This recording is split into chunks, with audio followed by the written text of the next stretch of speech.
Abhilashi University. Admission start for 2020 and 21.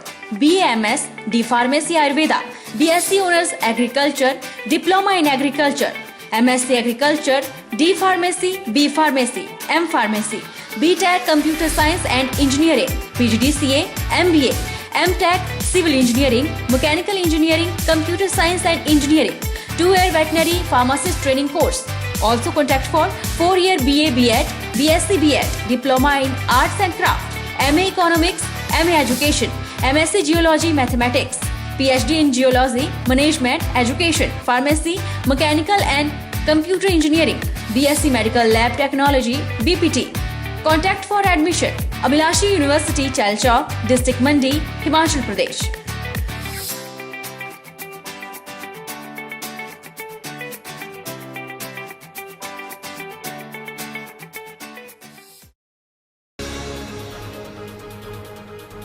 Jogindernagar Sarkaghat राज्य मार्ग के थानागढ़ के पास बीती रात हुई बारिश से सड़क अवरुद्ध हो गई। सड़क में बड़े बड़े पत्थर गिरने से सड़क को खोलने में काफी दिक्कतों का सामना करना पड़ा। सड़क बंद होने के कारण सुबह सड़क के दोनों ओर 50 से अधिक गाड़ियों की लंबी लंबी कतारें लग गई, जिस कारण आने जाने वाले राहगीर और वाहन चालक कई घंटे यहां पर रुके रहे। बरसात का मौसम शुरू होते ही जोगिंद्रनगर में भारी बारिश ने अपना रौद्र रूप दिखाना शुरू कर दिया है। रात में हो रही बारिश के कारण जोगिंद्रनगर सरकाघाट मार्ग पर भूस्खलन होने से करीब 5 घंटे तक हाईवे बंद रहा। बड़ी चट्टानें सड़क पर गिरने से यातायात प्रभावित हुआ। सड़क के दोनों ओर वाहनों की लंबी कतारें लगी रही। सरकारी कार्यालयों में जाने वाले अधिकारी, यहाँ तक कि अस्पताल में उपचार के लिए जा रहे मरीज सहित लोक निर्माण विभाग के पूर्व मंत्री गुलाब सिंह ठाकुर भी करीब 2 घंटे तक फंसे रहे। निगम की बसें और मालवाहक वाहन भी घंटों सड़क किनारे फंसे रहे। लंबे इंतजार के बाद लोक निर्माण विभाग के कुछ मजदूर गैंती और हथौड़े के साथ चट्टान को हटाने के लिए पहुंचे। बैजनाथ ऊटपुर साड़ापतन हाईवे भी 3 घंटे तक बंद रहा और 25 लाख का नुकसान हुआ। लड़भड़ोल क्षेत्र में भी बारिश का कहर बरपा है। सड़क बंद होने की सूचना मिलते ही जेसीबी मौके पर पहुंची और 11:30 बजे तक सड़क को वाहनों के लिए खोल दिया गया। डॉक्टर रोहित शर्मा ने नूरपुर खंड विकास अधिकारी के रूप में अपना कार्यभार संभाल लिया है। डॉक्टर रोहित मूलतः सरकाघाट के रहने वाले हैं। रोहित शर्मा ने कहा कि जो भी जिम्मेदारियां उच्च अधिकारियों द्वारा दी जाएंगी उनका वे बखूबी पालन करेंगे। साथ ही पंचायत से संबंधित जो गतिविधियां हैं जैसे मनरेगा या स्वच्छ भारत मिशन, उसके अंतर्गत जो भी कार्य हैं उन्हें सुचारू रूप से किया जाएगा। जैसा कि हम सभी जानते हैं कि कोविड-19 के इस महामारी के दौर में हम सभी की जो व्यस्तताएं हैं और जो जिम्मेदारियां हैं वो बहुत बढ़ गई हैं। तो जो भी मेरे समक्ष इस समस्या के अंतर्गत जो भी जिम्मेदारियां मुझे दी जाएंगी उच्चाधिकारियों द्वारा या आप सभी के द्वारा, तो उनका मैं बखूबी पालन करूंगा। साथ ही जो हमारे पंचायत से रिलेटेड जो हमारे विकासात्मक गतिविधियां हैं जैसे नरेगा हुआ या स्वच्छ भारत मिशन हुआ, उसके अंतर्गत जो भी हमारे कार्य हैं उनको हम सुचारू रूप से करेंगे। संगड़ाह के अंतर्गत गिरी नदी सीऊ में रज्जू मार्ग झूले की गरारी और आर पार की रस्सी न होने से यात्री परेशान है।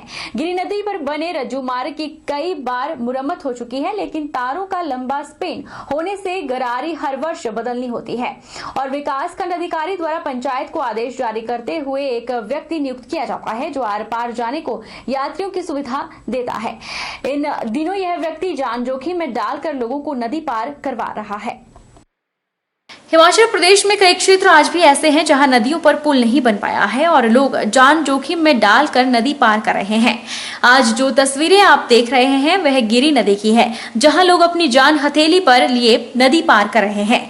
रज्जू मार्ग कई पंचायतों के लोगों के लिए आर पार जाने के लिए मुख्य मार्ग है। अगर गिरी नदी का जलस्तर बरसात में अधिक बढ़ता है तो गिरी नदी से होकर तैरकर नहीं आ सकते और अगर समय अनुसार जुलाई महीने में ग्राम पंचायत के माध्यम से रज्जू मार्ग का टेंडर लगे तो आसानी से यात्रियों को सुविधा मिल सकती है। इसलिए स्थानीय लोगों, यात्रियों ने जिला प्रशासन और विकास खंड अधिकारी से आग्रह किया है कि शीघ्र अतिशीघ्र गरारी दोनों तरफ से लगाई जाए। वहीं स्थानीय नवयुवक मंडल के प्रधान अरविंद ने प्रशासन विकास खंड अधिकारी से रज्जू मार्ग की मुरम्मत कार्य और टेंडर लगाने की मांग की। पंचायत से यही डिमांड रखना चाहूँगा कि इसकी झूले की गरारियाँ जिसकी बहुत बुरी हालत है, यदि यहाँ पे लोकल आदमी हमारी हेल्प नहीं करते सीयू के तो हम आ जा नहीं सकते थे। और स्कूल के बच्चे वगैरह अगर कोई झूले में गिर गया नीचे या इसकी तारें भी बहुत ढीली है। अनुरोध करता हूं कि ये जो हमारा सीऊ गिरी नदी रज्जू मार्ग है, इसकी हालत कुछ खस्ता है। तो मैं प्रशासन से अनुरोध करूंगा कि इसकी जो झूले की गरारियां है, ये दिख रही है, ये झूले की गरारियां है, कुछ खराब हुई है, इसमें रस्सा भी नहीं लगा है। यहाँ पे दूर दूर से हम मंदिर के लिए आते हैं, फिर यहाँ पे कोई नहीं मिलता आर पार झूला ले जाने के लिए, ना तो कोई ऐसा व्यक्ति है यहाँ पे जो आर पार सवारियों को भेजे। एबीवीपी मंदिर इकाई द्वारा क्लस्टर विश्वविद्यालय के काम को जल्द से जल्द पूरा करने और स्थायी अध्यापकों की नियुक्ति करने के लिए हस्ताक्षर अभियान के तीसरे दिन में प्रोफेसर राकेश कपूर कार्यक्रम से जुड़े और हस्ताक्षर करके इस कार्यक्रम में अपना सहयोग दिया। राकेश कपूर ने कहा कि सरकार को विश्वविद्यालय में कक्षाओं को जल्दी शुरू करना चाहिए ताकि मंडी के हजारों छात्र छात्राएं इसका लाभ ले सके।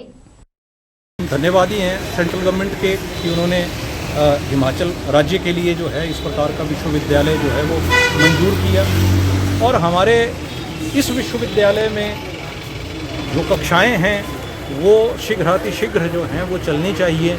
और जैसा कि हमने डीपीआर में भी कहा था कि इंटरडिसिप्लिनरी कोर्सेज जो हैं वो खोले जाने चाहिए, क्योंकि ट्रेडिशनल कोर्सेज जो हैं वो बाकी विश्वविद्यालयों में चल रहे हैं। अगर इंटरडिसिप्लिनरी कोर्सेज को हम यहाँ चलाते हैं, जैसा कि रूसा के अंतर्गत जो कंपोनेंट 2 है रूसा का, उसमें जो रिक्वायर्ड है, तो उसके मुताबिक भी इंटरडिसिप्लिनरी कोर्सेज को शुरू करने की बात की गई है, और डीपीआर में भी हमने उनको प्रदर्शित किया है। तो शीघ्र जो हैं उस प्रकार के कोर्सेज शुरू होने चाहिए। जोगिंद्रनगर के लड़भड़ोल क्षेत्र के मंग्याल गांव में अब राष्ट्रीय और अंतर्राष्ट्रीय स्तर के खिलाड़ियों को खेल प्रशिक्षण मिलेगा। हिमाचल प्रदेश सरकार युवा सेवा एवं खेल विभाग के तत्वाधान से तैयार हो रहे बहुउद्देशीय आउटडोर एथलेटिक स्टेडियम का निर्माण कार्य लगभग पूरा होने जा रहा है और इसी साल के अंत तक खिलाड़ियों को यहां पर एथलेटिक और सैन्य प्रशिक्षण की सुविधा मिलेगी।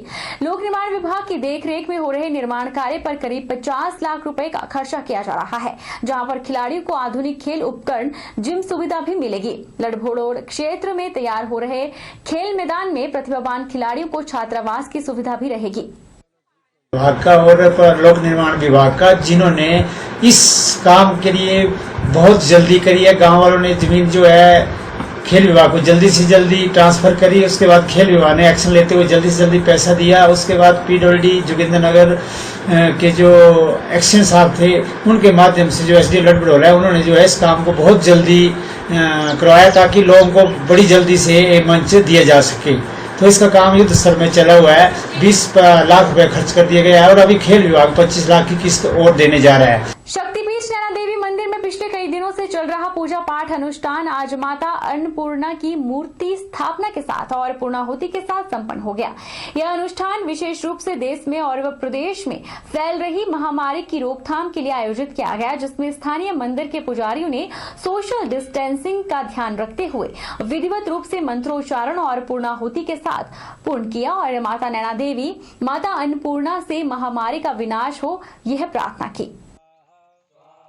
श्री नैना देवी शक्तिपीठ में माता अन्नपूर्णा जी की जो ये मूर्ति थी वो खंडित हो गई थी और उसके बाद अब नई स्थापना की रखी गई है।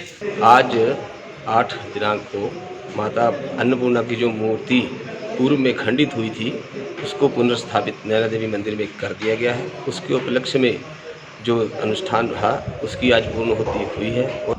माता श्री नैना देवी जी से यही प्रार्थना की कि संपूर्ण विश्व इस समय इतने बड़े दुर्भिक्ष से गुजर रहा है, तो माता जी से यह प्रार्थना करते हैं कि कोरोना महामारी से सारी जनता जो है वो जल्दी से जल्दी बाहर आए और संपूर्ण विश्व जो है वो शांति के साथ अपने आगे की जीवन में रहे। बहरहाल बुलेटिन में इतना ही। आप देखते रहिए HP 24/7।